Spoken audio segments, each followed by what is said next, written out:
сын есімнің сөйлемдегі қызметін өтетін боламыз.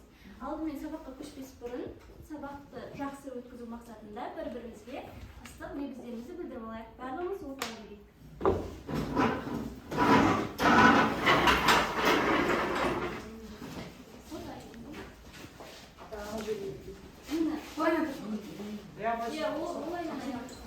Ана жерге айналып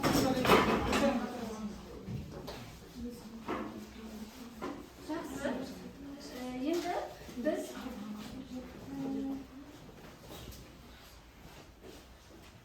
өрмекші торы әдісі арқылы бір-бірімізге ыстық лебіздерімізді білдіреміз.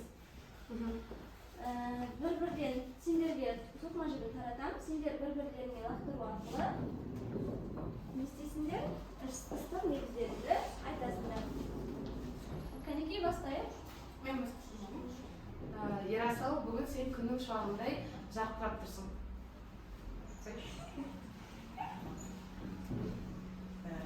Бүгінгі ауа райы сияқты сен керемет тұрсың. Мария, сен бүгін өте көріктісің. Данияр, өте сен сүйкімдісің. Ұстасыңдар? Сен бүгін әдеттегідей тұрсың. Аяна, сен бүгінгі күнге сәтті өткен. Yok. Aç sağlıkla жасаңыз.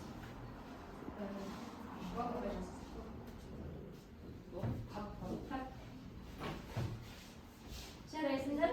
Көріп тұрғандарыңыздай бұл жерде қандай өрнек шықты? Өрнекшінің торы шықты. Жақсы.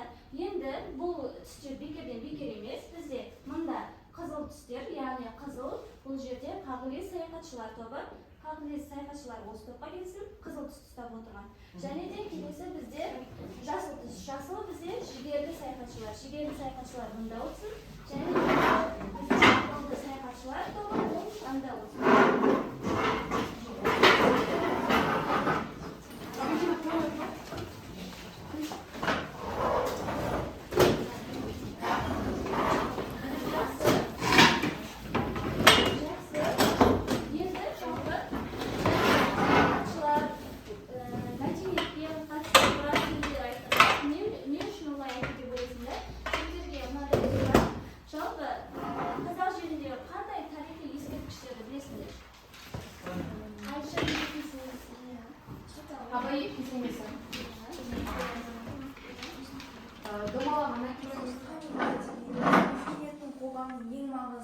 маңыздысы, яғни Данияр айтқан сияқты біздің ұлттық атадан қалған ұлттық мұраларымыз, ол яғни мысалы Алаш партиясының көтерілуі, айтыс деген сияқтылар. Жарайсың, жақсы. Ал рухани мұра осыдан басқа кім сіздер сөйлейсіздер? Рухани мәдениет деген толықтыра кетеді. Рухани мәдениет дегеніміз қазақ елінің, қазақ халқының мәдениеті, демек олардың салт дәстүрлері, ойындары, өздерінің сөйлегендегі сөздері, немесе әдет-ғұрыптары. Жақсы. Аяна, сен қалай ойлайсың? Рухани мәдениет дегеніміз адамның және өзге адамдарға құндылықтары мен білетін жинақтары. Мен рухани мұра өркениеттегі және материалдық тұрғыдан қарағанда ол атасынан ұлына немесе немересіне келе жатқан ұлттық мұралар болып саналады. Оны жай ғана жоғалтып қоймас үшін оны кәдімгідей үлкен масштабты түрде қорғайтын болған. Бұл қазақ елінің рухани мұрасы болып табылады. Осы тұрғыда грамматикалық концепті да тастап кетпегеніміз жөн болады, яғни біз сын есім туралы дейміз. Жалпы сын есім туралы өздерінің осы уақытқа деген өткен ойларыңды, пікірлеріңді білесіңдер, соны айтып кетіңдер. Сын есім дегеніміз жалпы не? Данияр айтады. Сын есім ол заттың сынын, сапасын, көлемін, мөлшерін білдіретін сөз табы.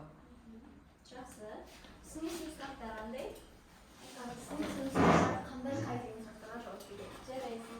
Және де сын есімнің қанша шырайлары бар еді? Айтамын. Төрт жайшырай, салыстырмашылай, күшейтпелі, асырмалы шырайлар. Жақсы. Енді жалпы сын есімнің сөйлемдегі қызметіне тоқтала кетейік. Яғни бірінші, сын есім әдетте сөйлемде анықтауыш болып тұрады деді. Кім оқысы келеді анықтауыштық қызмет атқаратын? Данияр оқып қой. Сұр болып түсі суық қатты айдаспан. Бұл үзіндіде анықтауыш сұр қандай деген сұраққа жауап беріп тұр. Иә. Сын есімнен жасалған анықтауыш. Иә. Оны қалай анықтауыш қызмет деген қаяқтан білдік? Оған қандай деген сұрақ қойылып тұрса Жақсы. Жақсы. Одан басқа өзің мысал келтіресің бе? одан басқа.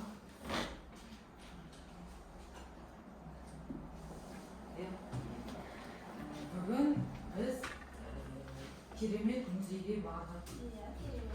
Бұл сөйлемде өзін анықтауыш керемет және ол сын есімнен жасалған анықтауыш керемет қандай деген сұраққа жауап берді. Жақсы. Енді келесі бізде сын есімнің баяндауыштық қызметін атқарады. Оны кім оқысы келеді? Сын есім жүктік тұлғада тұрып сөйлемде баяндауыштықта қызмет атқарады. Жандарбек оқып қой. Сын есім жүктік тұлғада тұрып сөйлемнің баяндаушыда болады. Мысалы, сен бір артық көркемсің. Әлсіз адам суретшек. Ол сөйлемдердің көркемсің, екінші жақ суретшек. Суретшек дегеніміз үшінші жақ сөздері жүктік тұлғада баяндауыш қызметін атқарып тұр. Иә, жақсы. Бірінші неге баяндауыш қызметін атқарып тұр? Себебі көркемсің және де Сөйлем соңында келді. иә, етістіктен, сүріну деген етістіктен біреуі көркемсің, яғни екінші жақта келіп тұр. Иә, жақсы. Енді кездесі бізде пысықтауыш. Нұрай, Сын есім сөйлемде етістіктің алдында тұрып, қимыл іс-әрекеттің сынын білдіріп, қалай деген сұраққа жауап беріп пысықтауышта болады. Мысалы, өлең мен сөзді желдей қиындатқан Гүлнар бөлмесін таза ұстайды деген сөйлемдерде желде қалай қиындатқан, таза қалай ұстайды деген сын есімдер пысықтауыш қызметін атқарып тұр. Мысалы, өзім мысал келтіре кетсем, ол кеше көңілді жүрді. Қалай жүрді? Көңілді жүрді деген сұраққа жауап беріп тұр. Яғни біз етістіктің алдында сын есім болса, және ол іс-әрекеттің сынын білдіріп тұрса, ол бізде пысықтауыш болады. жақсы, жарайсың. Бастауышта болады сөйлемде. Сын есім бастауышында қызметін атқарады. Демек, сын есім затталып, дара бастауыштың қызметін атқара алады. Мысал ретінде өзім келтірсем, білекті бірді жығады, білімді мыңды жығады. Бұл жерде білекті қандай, сын есімнен затталып, дара бастауыштың қызметін атқарып тұр, және де білімді қандай, сын есімнен затталып, дара бастауыштың қызметін атқарып тұр. Жарайсың. Отыра қой. Жақсы. Енді бізде толықтауыштық қызмет. Сын есім табыс, барыс, жатыс, шығыс көмектестерінде келіп, заттанып толықтауыш болады. Мысалы, білімдіден шыққан сөз талаптыға болсын кез. Яғни, жаңа айтқанда сын есім заттанып келеді да, сосын барып толықтауыш болады. Яғни, айтатын болсақ, сөйлемде білімдіден, мысалы, кімнен шыққан сөз, білімдіден шыққан сөз, қандай сөз кім талаптыға болсын кез деген сын есімдер заттанып келіп, адамға деген мәнде толықтауыштың қызметін атқарады. Яғни, заттанып келіп, толықтауыш болады. Жақсы. Енді бізде рухани мұраларымызға саяхат жасаймыз. Және де өздерің айтып кеткен Қожа Ахмет Яссауи, Айша Бибі және Дулат Ана кесенелеріне саяхат жасаймыз. Енді бізде бірінші Қожа Ахмет Яссауи кесенесі. Қожа Ахмет Яссауи. Мұқият тыңдаймыз. Сын есім болатын сөздерді тауып алуымыз керек. Және бірнеше бөлмесі бар. Оның орталық бөлмесінің төңірегінде түрлі мақсатқа арналған 35 бөлме салынған. Қожа Ахмет Яссауи кесенесі жамағатхана, қабірхана, мешіт, кітапхана, үлкен ақсарай, кіші ақсарай, асхана, құдықхана және бірнеше құжыра бөлмелерден тұратын діни ғұрыптық, діни ағартушылық, тұрмыс салт қызмет түрлерін атқаруға арналған аса күрделі, аса зор кешенді құрылыс болуымен ерекшеленеді. Жақсы. Жалпы бұл сөйлемде қандай сын есімдер байқадыңыздар? Аса зор, Ерекше, Үлкен. Үлкен, Мешіттер үлкен болады, оның қандай бөлмелер бар дейді? Асхана, құдықхана, мешітхана, кітапхана, асхана, қабірхана деп бөлінеді. Иә, жақсы. Жарайсыңдар. Бұл, яғни бұл саяхатта кіммен таныс болдыңдар? Иә, жақсы. Енді келесі бізде Айша бибі мәселесі. Яғни көріп тұрғандарыңдай айналада жабыстырып тұр неше суреттер. Сендер, яғни Браундық әдіс арқылы, Браундық қозғалыс әдісі арқылы жүріп осы суреттерді жинап аласыңдар да әр топқа екі суреттен алады. Сол бойынша ішіндегі мәтінді оқып, өздері сан есім қатыстырып сөйлем құрайсыңдар. Иә, Сөйлем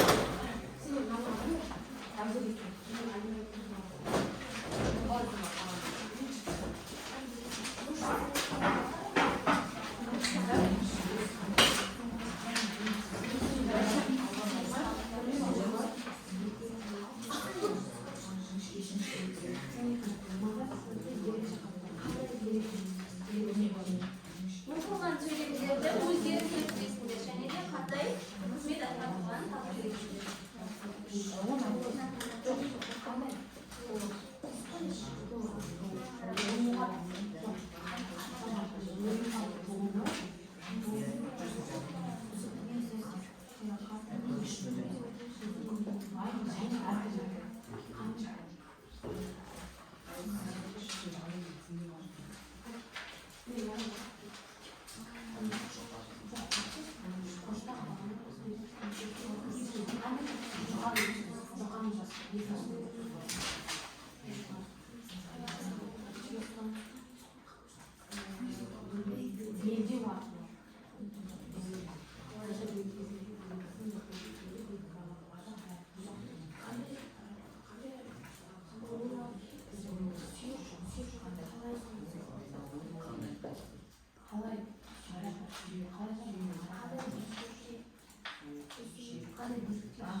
Көзден құрастырсаңдар да болады.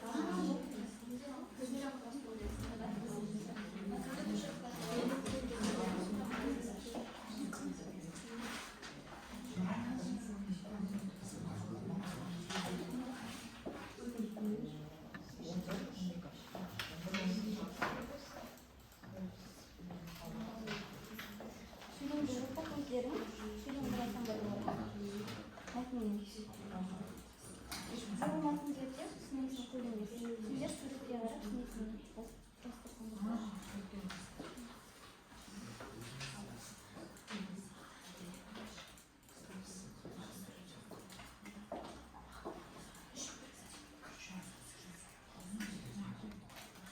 көп сөйлем керек емес. Бір-екі сөйлемнен жазсаңдар да бір парақтан болады.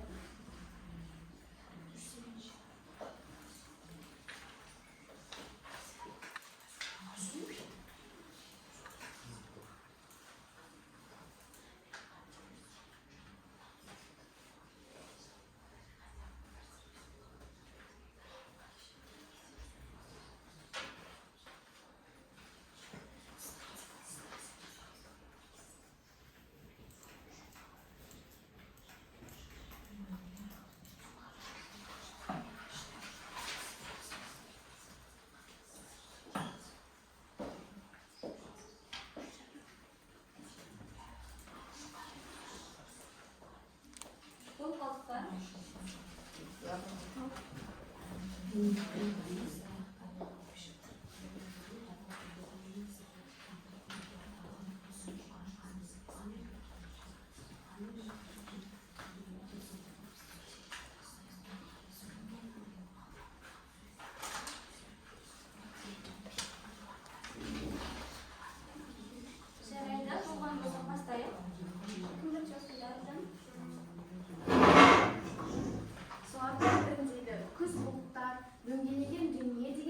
жазылған.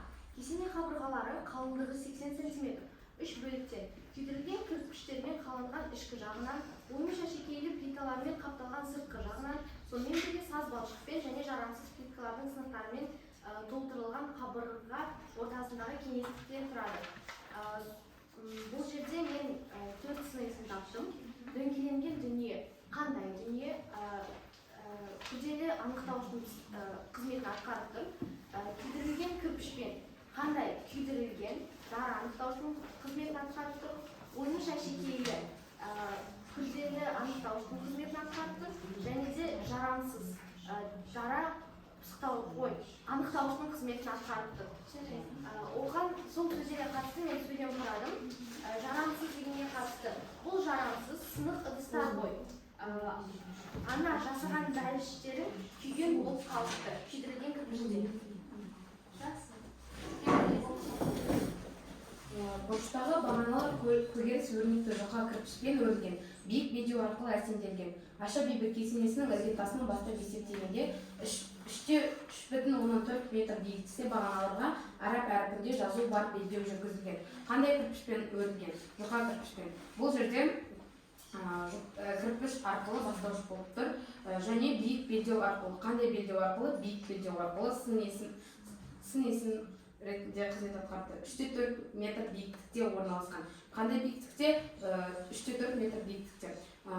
Жаңағы осы сөздерді сөйлем құрайтын болсам, бұрыштағы бағаналар көгеріс өрнекті, ерекше жұқа кірпішпен өрілген, өте биік белдеулер арқылы әсемделген. Айша бибінің кесенесінің іргетасынан басынан бастап есептегенде 3,4 метр биіктікте. Сөйлемдер. Ал екіншісін айтсаймын. Ерекше қапталған.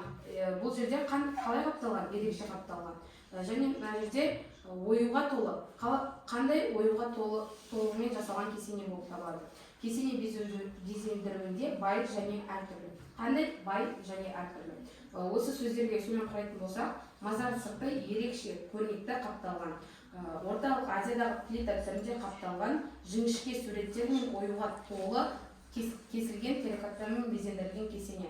Безендіруінде бай және әртүрлі әсем геометриялық фигуралармен апталған.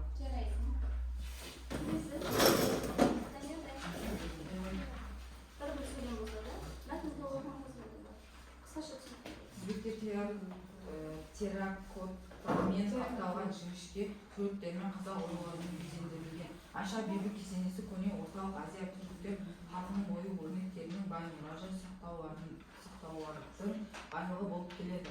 Қазіргі кезде бұл ескерткіштер батыс қабырғасы, ал қалған қабырғалардан аз ғана суреттер қалған. Мұнда жіңішке суреттермен, қандай суреттермен және көне орталық Азия түріктер халқының ою өрнектерінің бай мұражай сақтауларының байлығы болып келеді. Көне мен бай және де аз ғана суреттері қалған. Бұл өзінде аз анықтаушы болып тұр. Ал мен оларға сөйлем құрадым. Үйден жіңішке жіп әкелінді. Көне мұражайда көне заттар өте көп.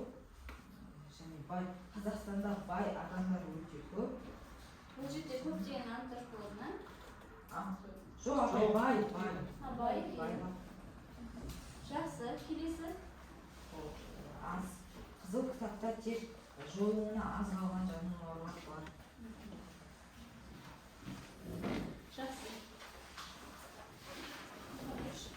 Айша бибі кесенесі 11-12 ғасырларда сәулет өнерінің көрнекті ескерткіші. Жамбыл облысы Жамбыл ауылында Айша бибі ауылында орналасқан. Заты керамикалық плиталармен қаланып, ойып жасалған өрнектің сән салтанаты мен сан түрлілігі жатқан қамысында басқа мемориалдық дәстүрлік ескерткіштер ішінде оған тең келетіні жоқ. Мен бұл өзімдеген сөйлеммен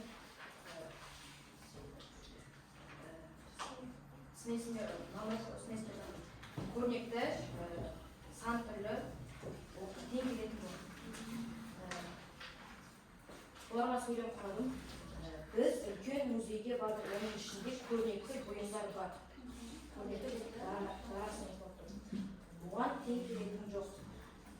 бұл жерде тек келетін жоқ, күндері снесін.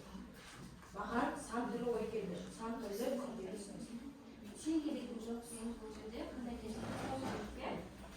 Жақсы. Ал қалған мысалдардың көрсетер аясында жалпы сын есімде деген түсініктердің жақсы қалыптасқаны байқалды.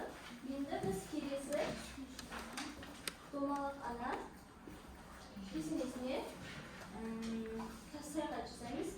Қысқаша үйге роліңізді көрсек.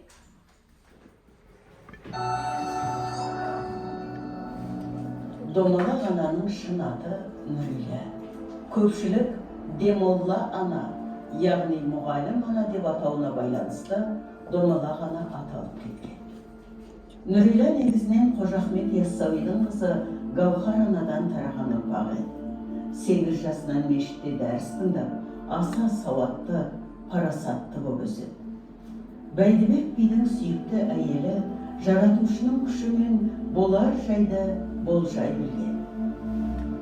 Бір күні Домалақ ана түс көреді. Ертесіне ұлына түсімде әкең қасына шақырды. Егер жолда өлсем, құлаған жеріме қоярсыңдар деп ескертеді. Көп ұзамай жолға шығады. Ташкенттен Қаратауға көшкен ұзақ жол қып-қызыл қызғалдақты алқап екен. Домалақ ана кідіріп, намазын оқып, 3-ші сәждеге бас қойғанда кенеттен жүрегі тоқтаған. Тірлігінде елдің басын біріктіріп, халқын да сан қырлы қасиетімен табындырған, ымыраға шақырып отырған Данагөй ана әйел атаулының символы болған.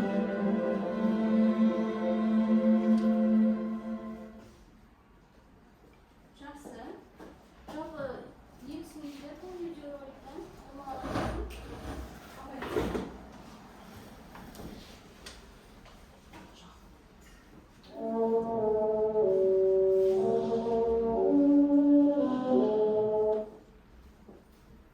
Бұл видеороликтен Домалақ ана кесенесінің аңызы жайлы. Демек, Домалақ ана кесенесі не себептен Ташкенттен Қаратауға барар жолда орналасқаны жайлы білдім.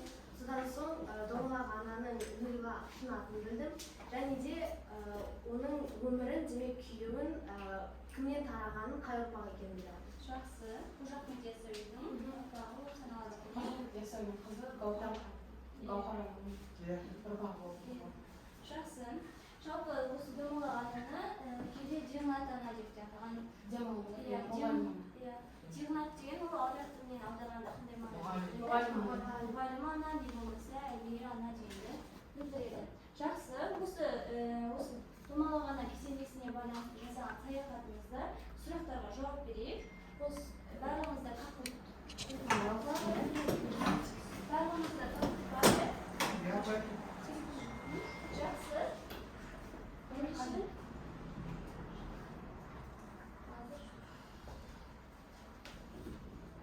Барлығымыз смартфонымызды аламыз.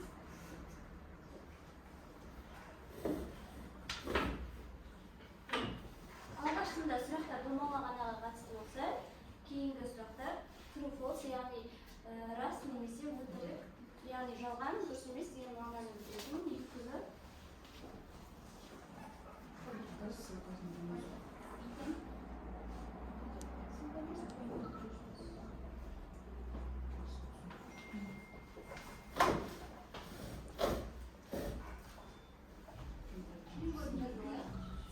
Атымызды жазамыз, толық.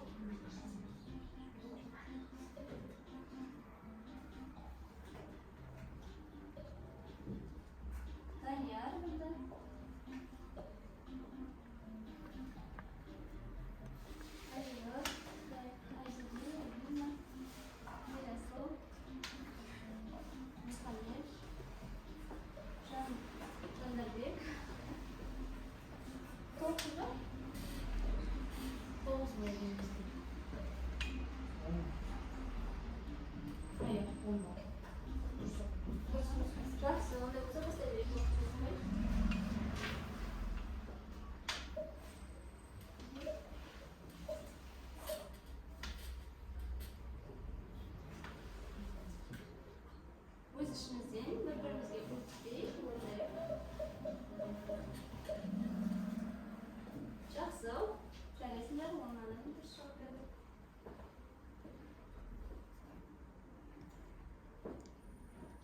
Birinchi bo'lib Nuray javob berdi.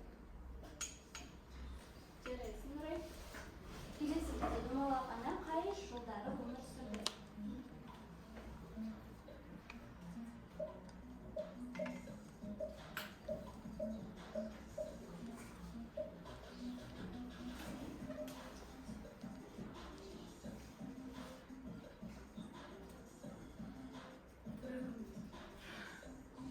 Hozir kimimiz bo'ldi?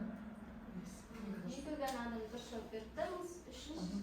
Uchinchi ол шамамен 6-ншы. Жарайсың Ерасыл.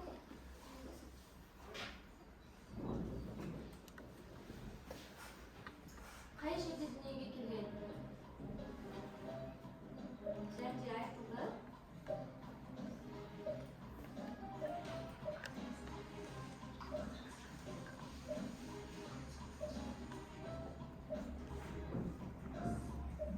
Мұның есте сақтауға жағында Алладан бір жауап берді. Қазіргі Бәйбек ауданы Алабөген ауылына келген.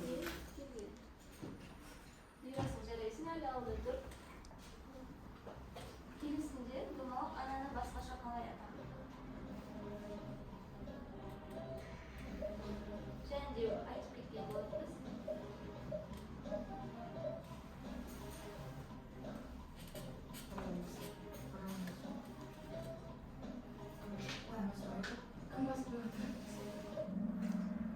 Жарайсыңдар, Молдадан дұрыс жауап берді. Ерасыл жарайсың әлі ауылда. Ерасыл сауапқа жақсы дайындалсын. Енді соңғы сұрақ Dumaloq анаға байланысты. Қайда жерден келді?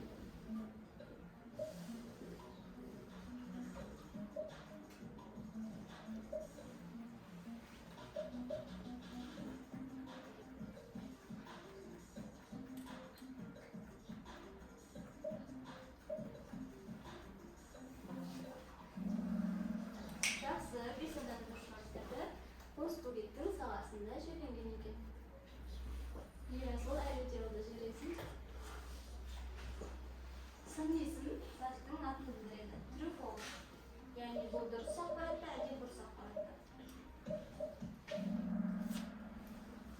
Үш адам қателесті. Мұқият оқу керек сұрақтарды. Жандарбек, Алғаш, жарайсың. Тұлғалық жағынан сын есім негізгі және туынды болып екі кезеңделеді. Дұрыс ақпарат берді. Бес адам қателесті.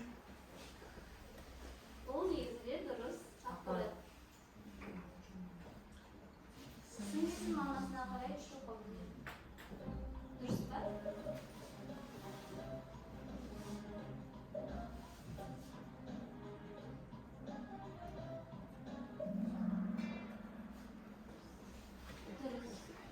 Бұрыс ақпарат, яғни екі топқа бөлінеді. Сапалық қатыстық. Ерасыл қайтадан алға жарайсың.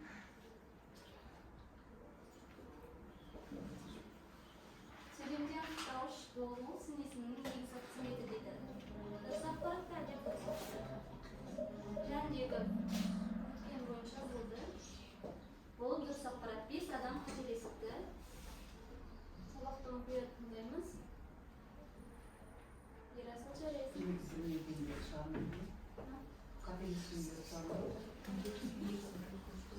Егер сын есімге көптік, я тәуелдік, я септік жалғау жалғанса, онда сын есім зат есімнің орнында жібереді. Дұрыс па, әлде бұрыс па?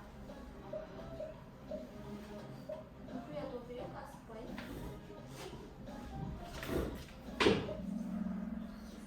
Жарайсыздар, 7 адамды дұрыс жауап берген, 3 адам қателесіп оқиды. Ерасыл алда, жарайсың. Екі сұрақ қалды. Балалы үй базар, баласы үй базар. Мұндағы балалы сөз сипалы сын есім. Балалы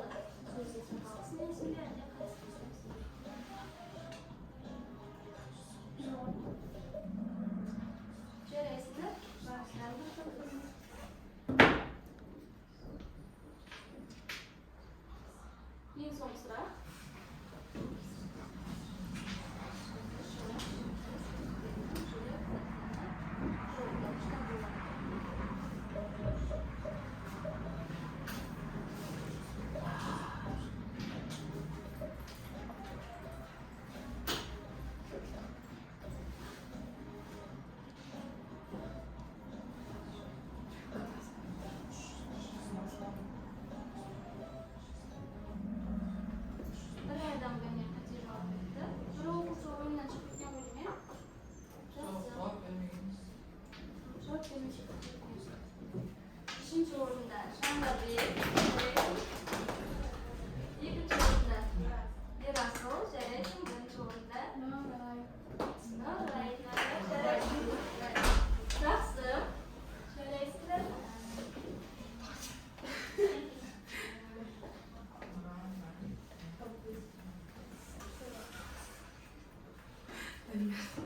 Даниярды ешкім күтпеген болу керек, иә? Жалпы бүгінгі сабақтан не түсіндіңдер? Қандай өздеріңіз жаңа ақпаратты ала алдыңдар? Bir ауыз сөз арқылы ойларыңды білдіріп кетсеңдер. Жоқ, Нұрай емес. Бүгін сөйлеуін үйренесіз.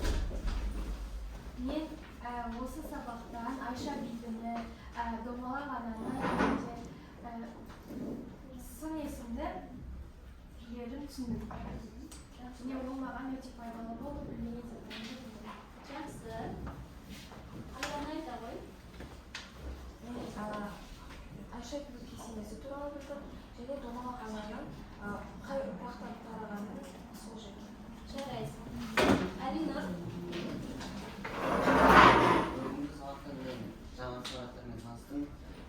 Жаңа ақпараттар деген сын есім мағыналық түрлері және сол Домалақ ана, Қожа Ахмет Яссауи кесенесі және көптен кесенелер. Жақсы. Айсың. Бүгінгі сабақта рухани мәдениет, рухани мұраны және сын есімнің мағыналық түрлерін, дұрыс саяхаттауды, кесенелерін танитын. Жарайсың. Енді оқушылар барлығымыз бірдей өзіміздің қаншалықты бүгінгі сабақты келісесіздер, дұрыс келісемін, не болмаса жапон балалары арқылы толықтырамын. Басқа көзқарасым бар, менің сұрауым бар. Яғни үштен сызықта көрсететін көп. Яғни егер де бүйтіп берілген болсаңдар, ол мен бәріне келісемін, өте жақсы деген, ал толтыратын бар, басқа да көзқарасы бар деген болсаңдар, екі саусақты көрсетесіздер, және сұрағым бар болса жұдырығымызды көрсетеміз. Барлығымызға сабақ түсінікті ме? Сұрақтарыңыз жоқ па ешқандай? Жақсы. Енді бүгінгі сабақтарға қатысып, мен бірнеше саяхатшылардан өте белсенді қатысқан оқушыларды байқадым. Соларға өзіміздің кішігірім сыйлықтарымызды берейік. Ең жігерлі саяхатшы. Бізде жігерлі топ қайсы? Нұрай. Жасылды кім ұстады? Біз абай. Жасыл. Данияр, бүгін сені ең жігерлі.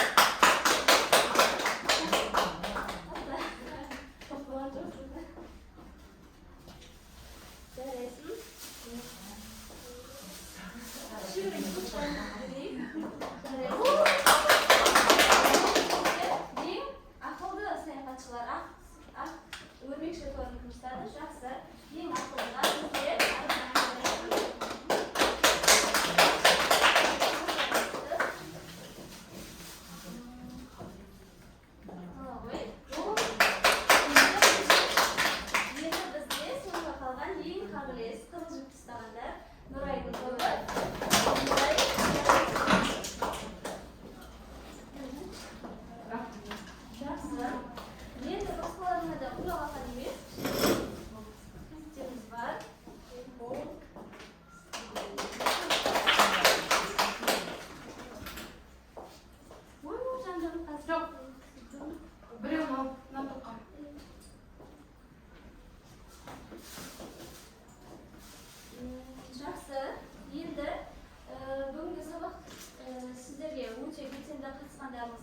өздеріңіздің пікірлеріңізді білдіргендеріңізге көптен көп рахмет.